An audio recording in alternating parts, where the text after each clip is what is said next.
स्वामी प्रसाद मौर्य के द्वारा हरी झंडी दिखाकर साइकिल वितरण कार्यक्रम हुआ संपन्न। यहाँ खबर है यूपी के जौनपुर जिले में माननीय मंत्री श्रम एवं सेवा योजना एवं समन्वय विभाग उत्तर प्रदेश सरकार के स्वामी प्रसाद मौर्य जी की उपस्थिति में सनिर्माण कर्मकार कल्याण बोर्ड के द्वारा संचालित विभिन्न हितकारी योजना तथा निर्माण कामगार विकलांगता एवं पेंशन योजना, कन्या विवाह अनुदान, मातृ शिशु एवं बालिका मदद योजना, संत रविदास शिक्षा सहायता योजना एवं चिकित्सा सहायता योजना के अंतर्गत कुल 4,786 श्रमिकों को आमंत्रित करते हुए 4 करोड़ की धनराशि श्रमिकों के बैंक खातों में RTGS के माध्यम से भेजा गया। संत रविदास शिक्षा सहायता योजना के अंतर्गत कुल 500 पात्र निर्माण श्रमिकों के पुत्र पुत्रियों को साइकिल देकर लाभान्वित करते हुए माननीय मंत्री के द्वारा हरी झंडी दिखाकर साइकिल वितरण का कार्यक्रम संपन्न कराया गया। कार्यक्रम का संचालन जिला सेवा योजना अधिकारी राजीव सिंह द्वारा किया गया। देखिए जौनपुर से राकेश कुमार शर्मा की यह खास रिपोर्ट।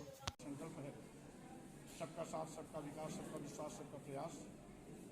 उस क्रम में श्रमिक कहीं पीछे न रह जाए, इसलिए श्रम विभाग ने भी 17-17, 18-18 कल्याणकारी योजनाओं के माध्यम से निर्माण मजदूरों को आच्छादित करने का अभियान चलाया हुआ है। हमें खुशी है कि निर्माण श्रमिकों के लिए कल्याण बोर्ड का गठन 2009 में हुआ था। 2009 से लेकर के 2017 तक यानी 8 सालों में कुल पंजीयन मात्र 34 लाख था।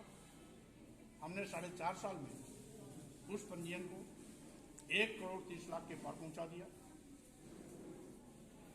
पूर्व की सरकारों के 8 साल के कार्यकाल में मात्र 7 लाख लाभार्थी थे। आज हमने लाभार्थियों की संख्या 1 करोड़ पहुंचा दी और जो अपने आप में एक रिकॉर्ड है। आज 1,25,000 श्रमिक की बेटियों की हमने शादी भी कराई, जिसमें 25,000 श्रमिक की बेटियों की शादी सामूहिक विवाह में हुई, जिसमें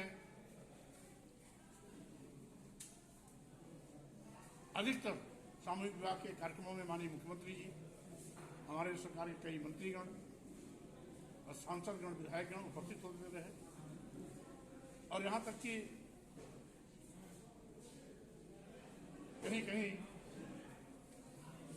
2,000, 2,500, 3,000, 4,000 जोड़े के रूप में शादियां संपन्न हुई। और उस समय श्रमिक की बेटियों की सामूहिक माता पिता दोनों नहीं है, उनका खर्च सरकार उठाएगी और श्रमिक के बच्चों की पूरी पढ़ाई लिखाई, पूरा खान पान, ड्रेस, सब कुछ खर्च श्रम विभाग उठाएगा। इसके साथ ही साथ श्रमिकों के लिए जो 18 कल्याणकारी योजनाएं चलाई गई हैं, बच्चा पैदा होने से लेकर के अंतिम सांस लेने तक की योजनाएं श्रम विभाग में संचालित है। आज बाबा साहब डॉक्टर अम्बेडकर का सपना पूरा हो रहा है, जो उन्होंने कहा था लोकतंत्र की सफलता तब मानी जाएगी जब समाज का अंतिम व्यक्ति विकास की मुख्यधारा में खड़ा होता नजर आएगा। और यही मंशा थी पंडित दीनदयाल उपाध्याय जी की, जिस अंतिम व्यक्ति के उत्थान के लिए उन्होंने अंत्योदय का दर्शन दिया था, आज वो साकार होता नजर आ रहा है।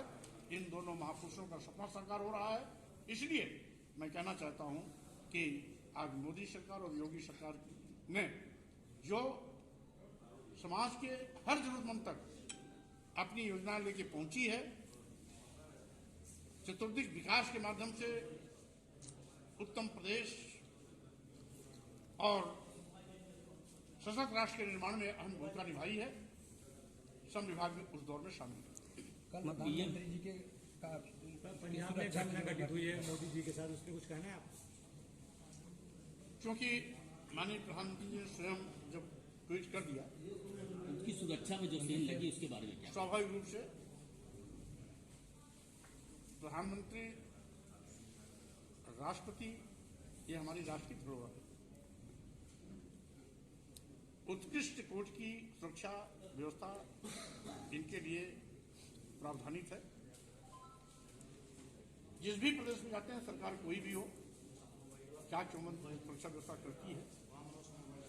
लेकिन पंजाब सरकार ने चूक की, कहीं न कहीं उनका ये कृत्य निंदनीय है। इसकी जितनी भी घोर भर्त्सना की जाए उतना कम। इस बार जी ने कहा हमको सपने आ रहे हैं अभी सरकार बनाने के। सपने तो सबको आते हैं। और सपना आना भी चाहिए। 2022 में बीजेपी कितनी सीटें मुंगली लाल जीतेगा? के सपने हसीन भी होते हैं, इसलिए इस बार बीजेपी कितनी सीटें लेके आए? आंख खुलने के बाद सपना चकनाचूर हो जाता है। रही बात बीजेपी कितनी सीटें आएंगी, तो फिर से पूर्ण प्रचंड बहुमत की सरकार बीजेपी बनाएगी, जैसा कि आपको शायद अवगत ही है। वर्तमान में जितनी सीटें जीती तो उतनी सीटें जीतेगी या बढ़ के आएगी? 2014, 2017, 2019 में विजय परचम हम लहराते आए हैं, फिर लहराएंगे। मंत्री जी, पत्रकार सुरक्षा कानून सरकार कब लागू करेगी, क्या कहना चाहते हैं? पत्रकारों की हत्या होती है, उनके साथ अन्याय अत्याचार होता है, क्या कहना चाहते हैं? देखिए, किसी राजनेता की हत्या हो, पत्रकार की हत्या हो, या एक आम आदमी राह चलते एक श्रमिक मजदूर की हत्या हो, रिक्शा की हत्या हो, सबके हत्या के अपराध एक जैसे हैं। इसलिए सबके आईपीसी में इसके लिए पहले से व्यवस्था है, सबके खिलाफ कड़ी कार्रवाई होती है।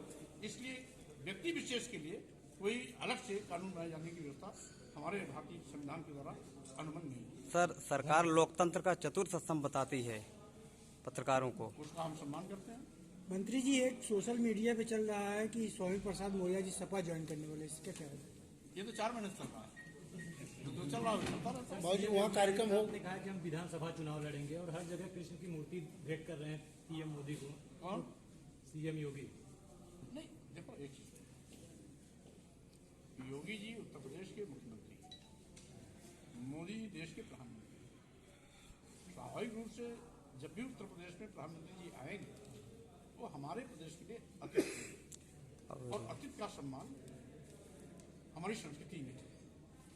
इसलिए अतिथि देवो भव, और वो भी अगर प्रधानमंत्री आ रहा है, राष्ट्रपति आ रहा है, तो सर माथे हम बैठाएंगे। जो भी हमें उनके सम्मान में भेंट स्वरूप देना होगा वो देंगे, ये बहस का विषय नहीं है। जी, पत्रकारों को मंत्री जी मानदेय या आर्थिक सहायता के बारे में कुछ कहना चाहेंगे?